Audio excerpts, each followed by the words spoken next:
तो पंजाब से इस वक्त की बड़ी खबर आपको बताएंगे। आज से पंजाब में कांग्रेस की ट्रैक्टर रैली शुरू होने जा रही है, जिसकी जानकारी हम आपको दे देते हैं। 50 किलोमीटर से ज्यादा की दूरी तय करेंगे राहुल गांधी, और राहुल गांधी आज पंजाब के अंदर मौजूद होंगे। बड़ी खबर पंजाब से इस वक्त हम आपको बता दें, मुख्यमंत्री अमरिंदर सिंह और हरीश रावत भी शामिल रहेंगे इस रैली के दौरान, क्योंकि कृषि कानून के विरोध में प्रदर्शन किया जाएगा और कांग्रेस इसे काला कानून पहले ही करार दे चुकी है। लेकिन वह तस्वीर जो हम आपको लगातार दिखा रहे हैं कुछ दिनों से, क्योंकि रेल की पटरियों पर इस वक्त मौजूद है किसान। और बात अगर शिरोमणि अकाली दल की करें तो शिरोमणि अकाली दल इस वक्त सड़कों पर है, कांग्रेस के कार्यकर्ता इस वक्त सड़कों पर है, किसान संगठन इस वक्त सड़कों पर है। यानी पंजाब में इस वक्त सियासत भी अपने चरम पर है, क्योंकि किसानों का मुद्दा हर कोई उठा रहा है। लेकिन पीयूष गोयल का इस पर क्या कुछ कहना है वो पहले हम आपको सुनवाते हैं। किसान हुआ है राजनीतिक और शायद आर्थिक, उसके खिलाफ किसान के कंधे पे बंदूक लगाने का घोर अन्याय कांग्रेस और उनके मित्र पक्ष कर रहे हैं, जिसकी भारतीय जनता पार्टी की ओर से मैं निंदा करता हूं और देश के किसानों को आश्वस्त करना चाहता हूं कि यह सरकार किसानों के हित की सरकार है, किसानों को हित को सर्वोपरि रखती है। एमएसपी पहले भी था, आज भी है, कल भी रहेगा, और आप सब आज आजाद हैं सही दाम, सही समय, सही व्यक्ति, सही जगह पे अपना अपना सामान बेचने के लिए छूट दी है। उस छूट से किसान जब बंधनों से निकल गया तो कांग्रेस तो बिचौलियों की सरकार रही है, सालों साल उन्होंने यही धंधा किया।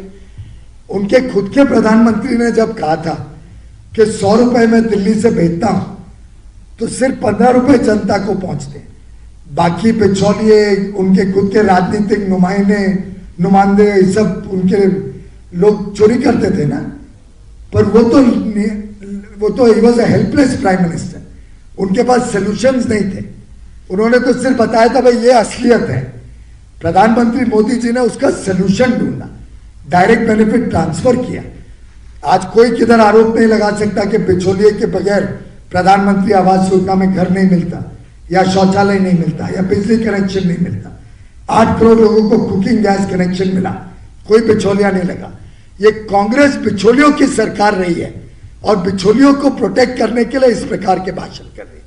और अगर कोई भागेगा तो काम है कि उसको पकड़ा जाए, उसके ऊपर कार्रवाई हो।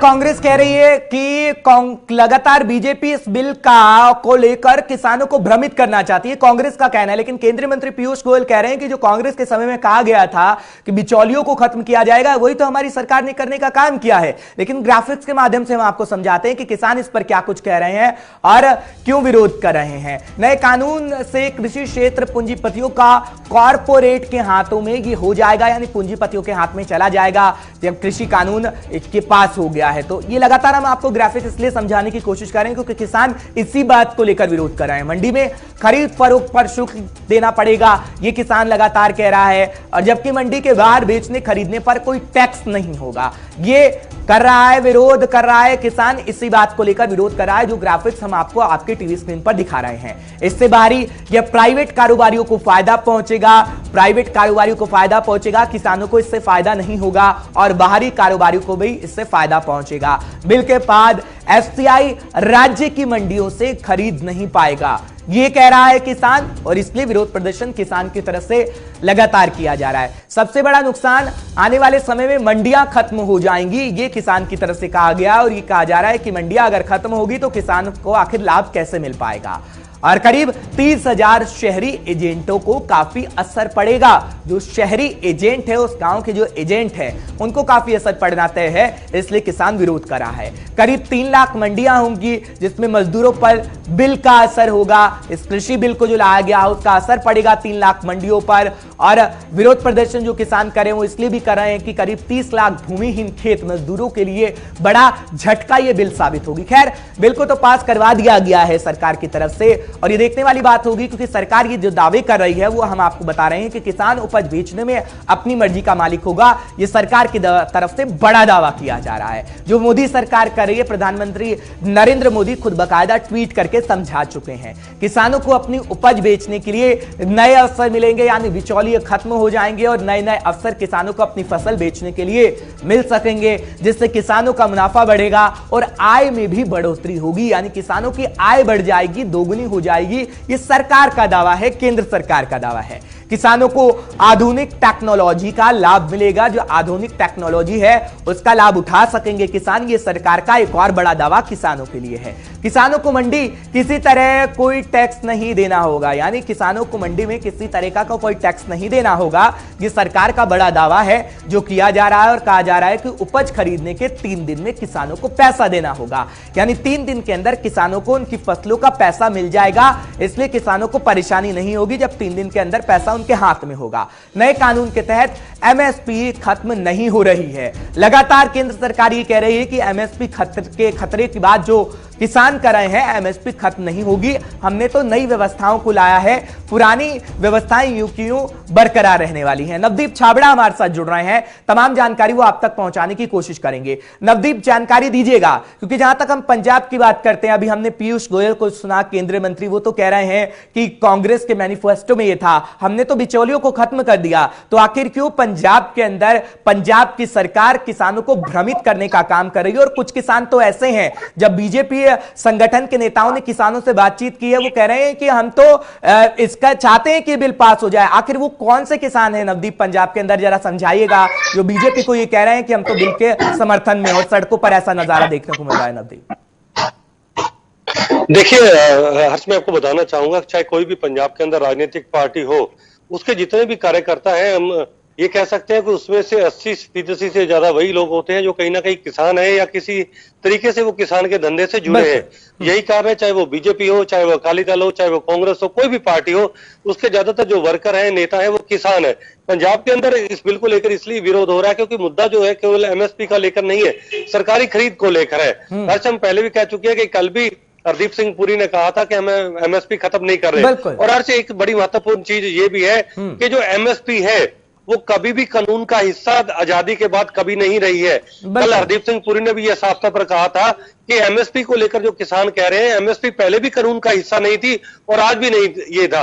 पहले भी ये एडमिनिस्ट्रेटिव फैसला था, प्रशासनिक फैसला होता है, और आज भी वो प्रशासनिक फैसला है। यानी कुल मिलाकर सरकारें अपने स्तर पर एमएसपी का ऐलान करती हैं, लेकिन किसी भी तरीके से जो कृषि कानून है उसके अंदर ना तो एमएसपी का पहले कभी जिक्र किया गया था और ना ही कानूनी रूप से अब इसका जिक्र किया गया है। लेकिन इतनी जरूर किसानों को चिंता है कि अगर एमएसपी सरकार भले ही घोषित कर देगी, लेकिन जिस तरीके से प्राइवेट प्लेयर्स को पंजाब के अंदर मंडियों के अंदर जो खुलेआम बिना मार्केट फीस, बिना लाइसेंस दिए जो अनाज खरीद करने की इजाजत, जो अनुमति दी जा रही है, उससे कहीं ना कहीं जो मंडी सिस्टम है पंजाब का, सरकारी खरीद सिस्टम है, वो तबाह हो जाएगा। किसानों लेकिन किसान समझेगा कैसे? नवदीप, मुझे इस बात को समझाइएगा।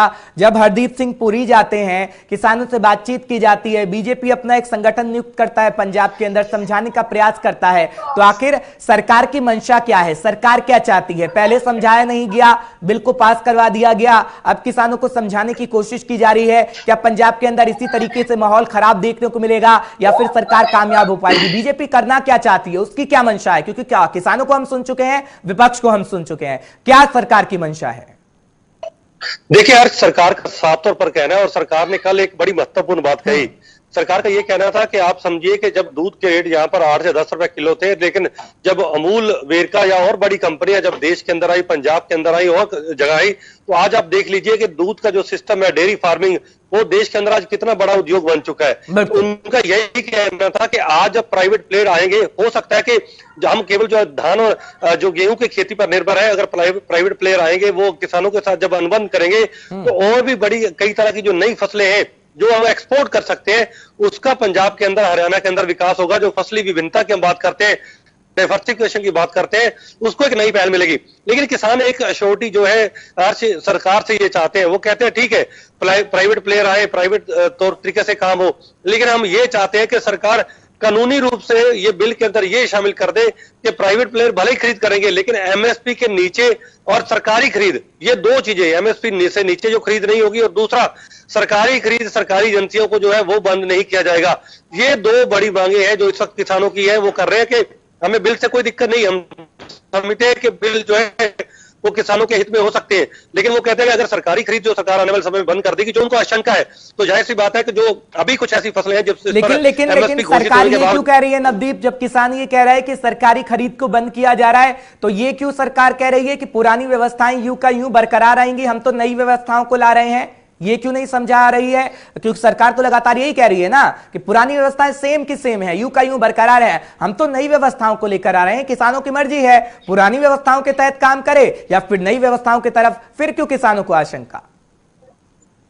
देखिए आज मैं आपको बताना चाहूंगा कि सरकार और किसानों की चिंता किसको लेकर है। आप अगर कांग्रेस की बात करें तो कांग्रेस का एक दिन यही मत था कि जब जीएसटी पूरे देश के अंदर लागू किया जा रहा था, बिल्कुल, तो जब यूनियन गवर्नमेंट से जब सवाल किया गया कि जब आप केंद्र पूल में सारा टैक्स जाएगा तो सरकारें जो होगी वो अगर उनको टैक्स पूरा नहीं मिलेगा तो अपना कामकाज कैसे चलाएंगी, तो केंद्र सरकार ने उनको एश्योरेंस दिया था कि जितना घाटा उनको पड़ेगा टैक्स के रूप में वो उनको एक तरीके से जो है जीएसटी का बिल्कुल, ताकि जो टैक्स के रूप में उनको घाटा पड़ा तो उनको उसकी पूर्ति हो सके। उन्होंने एग्जांपल दिया कि अब जीएसटी लगने के बाद अब 9,000 करोड़ का बकाया पंजाब सरकार का केंद्र की तरफ से है, जो जीएसटी के एग्जम्पशन के रूप में जो उसके ये कह सकते हैं कि जो उनको देना है। देखिए केंद्र सरकार बिल्कुल हाथ खड़े कर दिया और उन्होंने कहा कि आप हमसे लोन ले सकते हो, यानी कि जो उनको 9,000 करोड़ देना था बकाया वो नहीं दिया।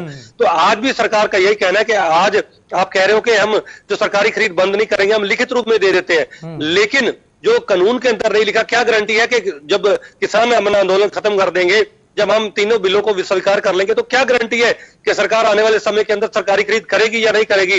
अगर जीएसटी को लेकर कानून के अंदर प्रावधान होने के बावजूद अगर वो हमें मुआवजा जीएसटी का नहीं दे रही, तो क्या गारंटी है कि जो केंद्र सरकार है वो सरकारी खरीद करेगी? तो किसानों की सरकार की शंका सबसे बड़ी यही है और इसलिए वो चाहते हैं कि बिल के अंदर ये बकायदा लाइन जो है वो शामिल की जानी चाहिए कि एमएसपी के तहत जो है जो भी खरीद जो नीचे करेगा उसके खिलाफ कानूनी कार्रवाई होगी।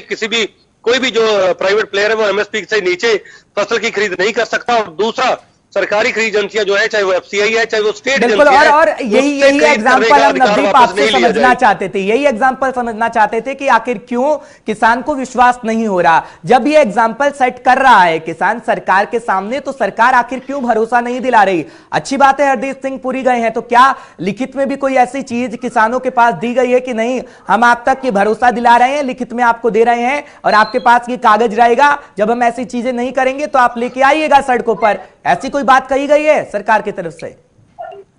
देखिए कल श्रोमणी अकाली दल के अध्यक्ष सुखबीर सिंह बादल जो थे हर्ष, वो जब प्रेस कॉन्फ्रेंस कर रहे थे, जब उनसे भी ये सवाल किया गया कि जब किसान सड़कों पर नहीं आए थे तो आप बिल का खुलकर समर्थन कर रहे थे, आप सरकार के अंदर थे, तब आपने आपत्ति नहीं उठाई जब ड्राफ्ट बन रहा था। तो उनका ये कहना था कि तब सरकार ने हमें पूरा भरोसा दिया था कि हम किसी भी व्यवस्था को खत्म नहीं कर रहे हैं। लेकिन जब बिल बन रहा था, जब उसके बाद चीजें सामने आई कि एमएसपी के तहत जो सरकारी खरीद उस पर आशंका थी, किसान सड़कों पर उतरे, तो हमने वहां पर जाकर बात की, तो हमें केंद्रीय मंत्री ने एक चिट्ठी दे दी कि चिट्ठी के सारे आप पंजाब के लोगों को समझाइए। लेकिन जब हमने कानूनी राय ली उस चिट्ठी को लेकर, तो लोग जो कानूनी राय देने वाले हैं वो कह रहे थे इस चिट्ठी का कोई आधार नहीं है, जब तक बिल के अंदर ये चीज शामिल नहीं होगी इस चिट्ठी का कोई आधार नहीं है।